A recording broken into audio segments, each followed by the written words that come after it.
Recruitment scam এবং land scam সবটাই তৃণমূল কংগ্রেস করেছে with the help of police. Leadership দিয়েছে বিধান রায়, আর তৃণমূলের এখানে একজন প্রকারকে মমতা ব্যানার্জি ছেড়ে রেখেছে আন্দোলনকে বিভাজিত করার জন্য সামিরুল বলে। তিনি এই সমস্ত করাপশন করছেন। মমতা বন্দ্যোপাধ্যায় যেমন আগে অনুব্রত মণ্ডলের মাথায় হাত রাখতেন, প্রশাসনিক সভায় থাকতেন, ঠিক এখন দৌচা পাচামিতেও লোকাল কন্ট্রোলার হয়েছেন সামিরুল। তিনি যা বলবেন বিধান রায়কে করতে হবে, আর বিধান রায়কে উপর থেকে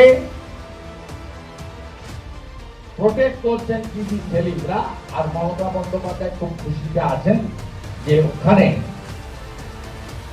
সমস্ত তার যা পরিকল্পনা, নির্বাচন আসছে, তার ভোটের টাকা সংগ্রহ এবং রাজ্য সরকার ভিখারি পাথর বেচে রাজস্ব সংগ্রহ, দুটো কাজ করা।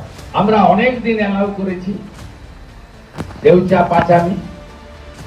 আজকে আমরা এই অবৈধ নিয়োগ, অবৈধ পাট্টা, পরিবেশ ধ্বংস, আদিবাসী সহ ওখানকার অধিবাসীদের সঙ্গে বিশ্বাসঘাতকতা, প্রতারণা, এর বিরুদ্ধে আমাদের সোচ্চার কণ্ঠ এখানে তথ্য সহ তুলে দিলাম।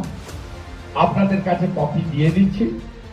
সাথে সাথে আগামী রামনবমীর পরে বীরভূম সাংগঠনিক জেলা ভারতীয় জনতা পার্টির পক্ষ থেকে এইটা প্রকাশ্যে আনার জন্য এবং এই দুর্নীতি যিনি হোতা মধ্যমণি বিধান রায় ডিস্ট্রিক্ট ম্যাজিস্ট্রেটের বিরুদ্ধে আমাদের বড় জমায়েত করে আমরা কর্মসূচি নিচ্ছি অতি সত্বর রামনবমীর পরে।